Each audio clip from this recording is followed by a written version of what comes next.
Well, good morning, good evening, or good afternoon, whatever your current life situation is. Hello, YouTube. This is Jeffrey Kite back again with another episode of Kite's Curiosities. You know, small town America, a lot of places that will be identified as that have a very unique, rich, and interesting history. Especially down here in the state of Georgia. And one such place that has piqued my curiosity and has piqued my interest to want to learn a little bit more about it is the town of Villa Rica, Georgia. Villa Rica, Georgia is in a county called Carroll County. And it's not very big, sparsely populated. Not a whole lot goes on around these parts, but this town has such a unique, rich history that I'd like to share with y'all today. And hopefully y'all enjoy it, and we're going to take a look around. Right along through here is what used to be the old warehouse, industrial manufacturing places. You can see the remnants of some of them buildings that are remaining. But this was a big hub for a long time. It's where all the manufacturing and building and a lot of commerce was done right around in this area. This is right down here in the downtown hub part of Villa Rica. They've since torn down a lot of the buildings, and they put up this beautiful amphitheater here. During the summers, they have a lot of good musical acts come through here. Recently, you know, they've had great bands such as the SOS Band, Sister Hazel. They got Daz Band coming up here in a couple weeks, and just they really do a good job of trying to put on a lot of good entertainment for the folks around this area. This also, incidentally, is where the Coca-Cola bottling plant was, right around in this block right here. And there's a lot more Coca-Cola history in this town we're going to explore later today. On December the 5th, 1957, right around 11 o'clock in the morning, there was a gas leak underneath the pharmacy down here in downtown Villa Rica, Barry's Pharmacy. And the gas leak, it just got progressively worse and worse and worse, and there was a huge explosion. Killed 12 people. Some accounts say 13 people. Critically injured 29 people, and just caused a major disaster and wiped out a large portion of the businesses out here on Highway 61 in downtown Villa Rica. The result of that is more awareness of people, you know, needing to be alerted to gas leaks. And that is why today you have that kind of foul odor that comes out when you have a gas leak. So that is put in there. That's why that is there, to alert you of that, because of this incident that happened. Lots of litigation happened. People were sued. A lot of bad things occurred, but a lot of good came out of it. And here is that building. Today it's known as a restaurant called the Chat and Chew. But if you look up at the top, you will see Barry's Pharmacy.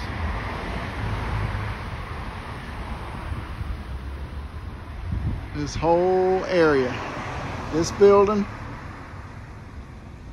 all down there. All the way up yonder. Completely destroyed. To this day, it is the absolute worst catastrophic disaster in the history of Carroll County, Georgia. You know, when you're in downtown Villa Rica, you'll come across this street called South Candler Street. This is a very prominent street in this community because it is named after a man named Asa Griggs Candler, who was the man that bought that right there from John Pemberton and transformed Coca-Cola into what we know it today. Yep, Asa Griggs Candler. He was born and raised right here in Villa Rica, Georgia. Another famous resident of Villa Rica, Georgia is Mr. Thomas A. Dorsey, who's known as the father of gospel music. You might not have ever heard of him, but if you're a true believer in the Lord like I am, and you've sang hymns all your life, you'll know the music. Take my hand, precious Lord, lead me home. That was one of his songs. And then this one here. There will be peace in the valley for me someday. There will be peace in the valley for me. Oh Lord, I pray there'll be no sadness, no sorrow, no troubles I see. There will be peace in the valley for me, for me. Yes, sir. Thomas Dorsey, right across the street over here. Can't see it no more because it's long gone, but right over there is the house that he grew up in, or was the house he grew up in, right over there on that land.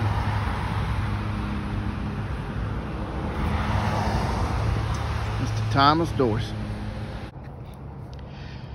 Now right here is Mount Prospect Baptist Church, and as you can see, it's this little church on the hill, what they call it out here in Villa Rica. And this is the Mount Prospect Baptist Chapel. This is where Thomas Dorsey learned how to play the piano. Probably his mama taught him on the organ. She was the church organist here. And this is where he developed his love for music. Now, none of this is original. The chapel, or the original church right here, the original church sat right here. It caught fire and burned down. And they rebuilt the chapel and added on this other part later. But this right here, this ground, this area right along here, this road is where Mr. Dorsey would come up, park, probably walk across this yard right here and go into church right there and learn to play, and grew to learn to love the Lord. Amazing stuff. So in 1826, has been documented, and I'll let you guys research that a little bit, that it was documented that gold was first discovered in the United States right here in Villa Rica, Georgia, on what's known as Pine Mountain. There's been a debate about it. There was ongoing debate for many, many years, but through the work of many historians and many people who cared about preserving this history, it's been verified that gold was discovered first right here in Villa Rica, and it was in the year 1826. And it's been verified with this old map from 1830. You guys can look it up and read about it. It's incredible. There's a copy of it in the Gold Rush Museum behind me, and that's where I'm at right now, is the Villa Rica Gold Rush Museum. I'm going to take a few minutes and walk around a little bit, enjoy the sights and sounds here. All right, so this is the old stamp mill that was used here. The gold in Villa Rica is a real fine powder, is what it's mostly found in. And it's not like nuggets or big clumps. So when it's found in really small bits of rock, what they do is they take the whole rock and they put it in this machine here, and then they stamp it and they just crush it. They crush the rock and then they extract out that powder and discard the rock and the rest of it. So that's how they get gold out of the ore or the rock, that they find gold particles and gold stuff in it. There's lots of trails that you can take up through these woods and just kind of look around.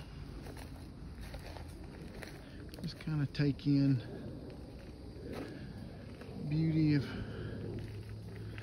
God's creation. Might see a squirrel or something along the way.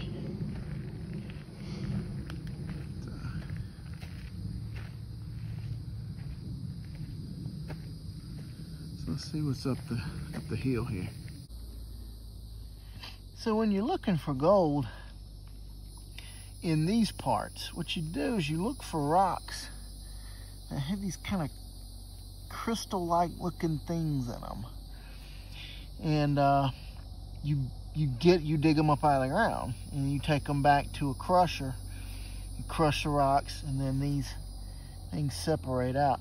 I'm not saying this is gold, because apparently I don't know what I'm looking at, but I doubt they would leave this rock just out here in the middle of the woods, but if it had gold in it. But that's typically what you look for.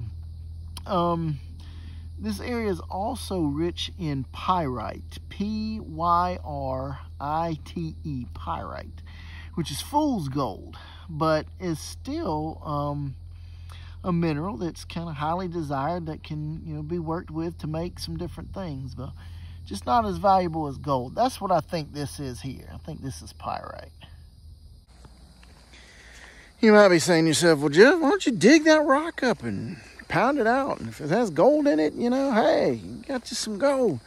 Well, to get just a small ounce of that powdered gold, that real fine, dusty gold that is mostly prevalent around this area, you would have to get 2.5 tons of rock to get just a tiny little bit of that powdery gold, probably an ounce or less. So I don't have the capacity to dig 2.5 tons worth of rock, so that's why I'm just kind of leaving this stuff here. It's kind of side of like a rocky area where they would dig things out of and chip away at that rock and get that ore out and searching for that gold.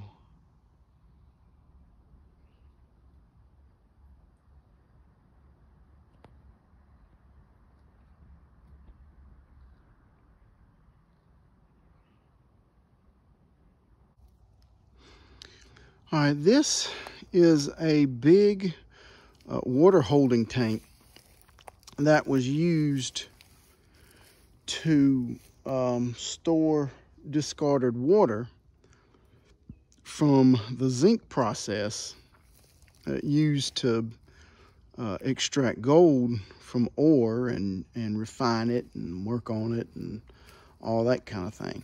Over here, right over in there, was the assay office where they would refine it and work on it and smelt it and you know, do all that kind of, all the processing stuff for the ore and the gold when they got it out, or for the gold, up there in that crushing thing. They crushed it, got the gold out, brought it down here, the assay office, and this was the water that they put that was discarded after the zinc process.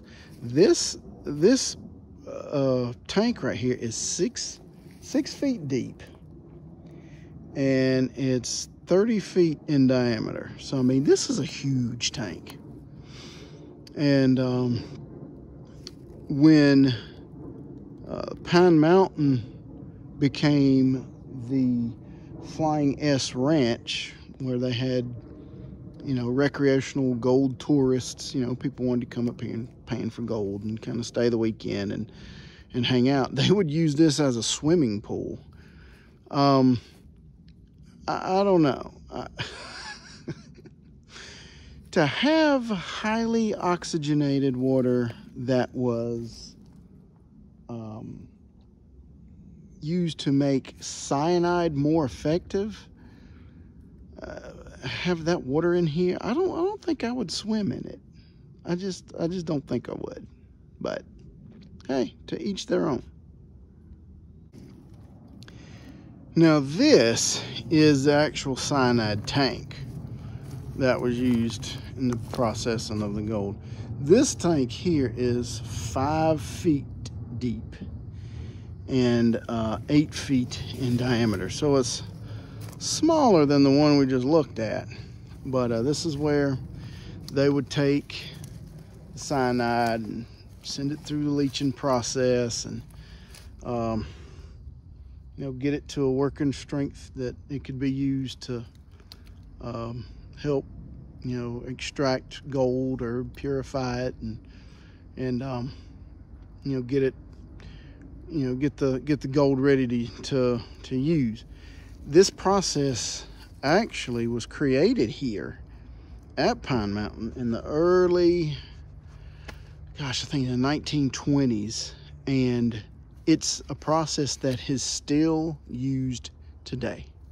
Just absolutely incredible to stand on the site, on the place that, you know, something kind of historic in our nation happened. You know, albeit, you know, it's just gold refining, but still, it's a pretty neat story. And this is the remnants of the old mill building. And what would happen would be, there'd be a gondola that went from right, you know, up through here from where that big stamping thing that I told you about, that crushing machine where it'd crush the ore, and they'd put it in buckets and send it on a little gondola down this way in buckets, and each bucket would hold about 1,000 pounds. And it'd come in here and they'd unload it and, you know, do whatever it is that they needed to do with it. There's a cyanide tank. Get the cyanide tank, get it refined and done what needs to be done.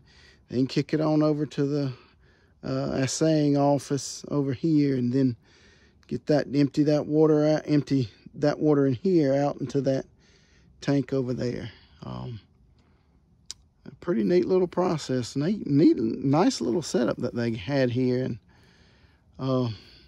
got a lot of gold out. That's for sure. Got a lot of gold out. Look at that. That's kind of scary down in there.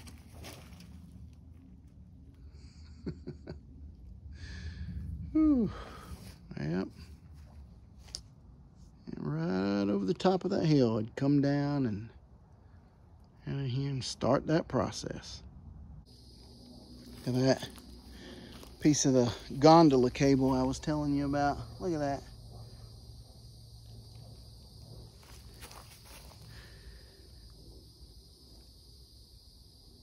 Unreal. Look at that. There's no telling how long this thing has been here. And I didn't realize this until I did my jump cut, but there's the actual gondola is in the bottom of that pit. If you look closely, if you maybe rewind the video and look closely, you'll be able to see it.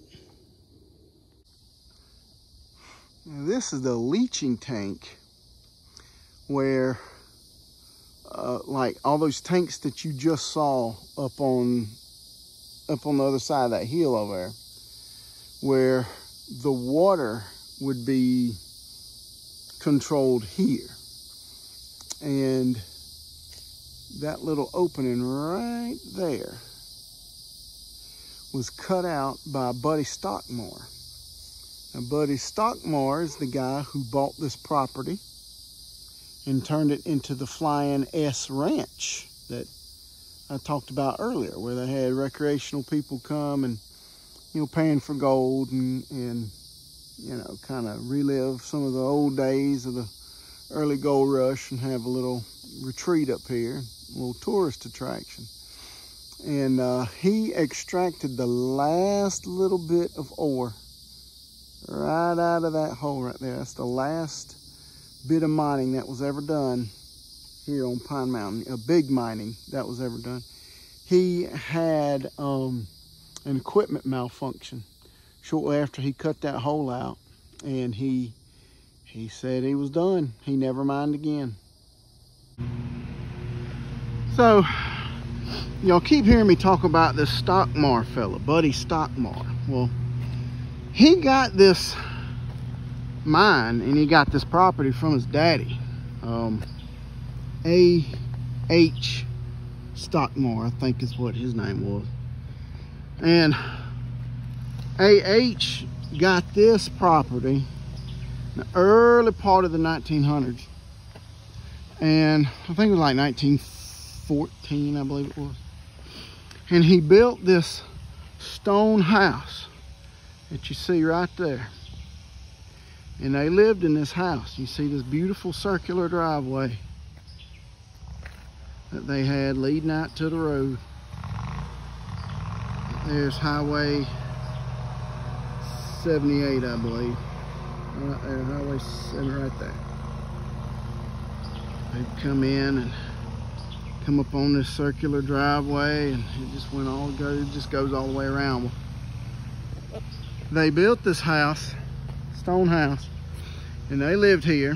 And A.H. Stockmore is the guy that he brought that cyanide leaching process to Pine Mountain and was able to get a bunch of good gold out, you know, during that time. And eventually he turned that operation over to his son, Buddy. And Buddy, he oversaw the mining operation for the next 21 years. And in 1936, they closed the mine because it just got to be too expensive. It was in the middle of the Great Depression. The world was pretty much on the brink of war at the time, and just rising labor costs, and it just got to be so expensive. They just said, well, we just got to close it up. But they kept it. They didn't sell it. They kept it, and they continued to live in this old stone house here. And Buddy turned this place into a ranch, you know, Flying S Ranch, and had people over, and they'd come by and, you know, hang out and do some prospecting with him, and, you know, just had a resort type thing. Hung out, had a good time. Anybody traveling, so the story goes, he'd be out there on Highway 78, come down here, pull up in this circular drive, pull up right in front of the house, and just walk up, knock on the door, and say, hey, you know, we're here. We'd like to do some prospecting and, you know, hang out for a few days and see what life was like for these miners. And he'd welcome them in. He would welcome anybody into this house that wanted to come by and visit. Very hospitable man. Well, as you can probably see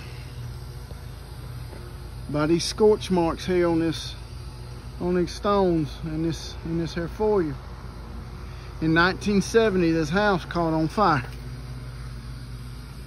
and it pretty much, it just burned it to the ground. You know, obviously he didn't rebuild it, and that was pretty much the end of an era, I guess, for the Pine Mountain Mine and Flying S Ranch and all the history that had been made up to that point. Imagine how big this house was in stone, you know, how kind of majestic it might have looked, you know, kind of like an old castle or something out in the middle of nowhere, so to speak.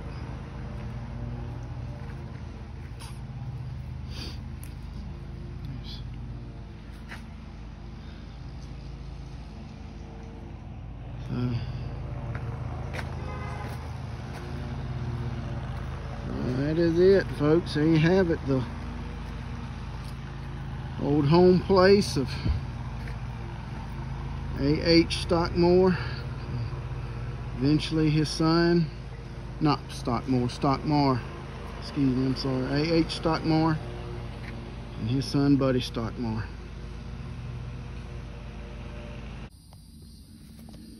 Here we have one of the tunnels where a lot of that gold ore was extracted. And man, I tell you what, that is a cramped looking space right there.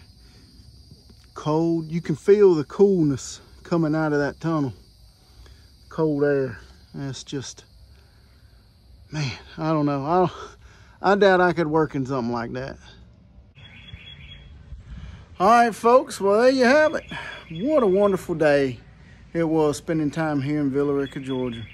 Hope you guys would think about considering giving it a shot. You know, come on down, visit, see some of these sights and scenes that you've seen here in this video, and just, you know, appreciate the history that this little town has contributed to a small town America's success in this country. Well, it's time for me to grab me a bite to eat now. So I got my bologna and cheese sandwiches. I got my RC cola. And I got my moon pie. So I'm gonna have me a nice little picnic here. As always, folks, like, comment, subscribe, do whatever you want to do. Until next time, y'all take care now. Have a good one. Bye.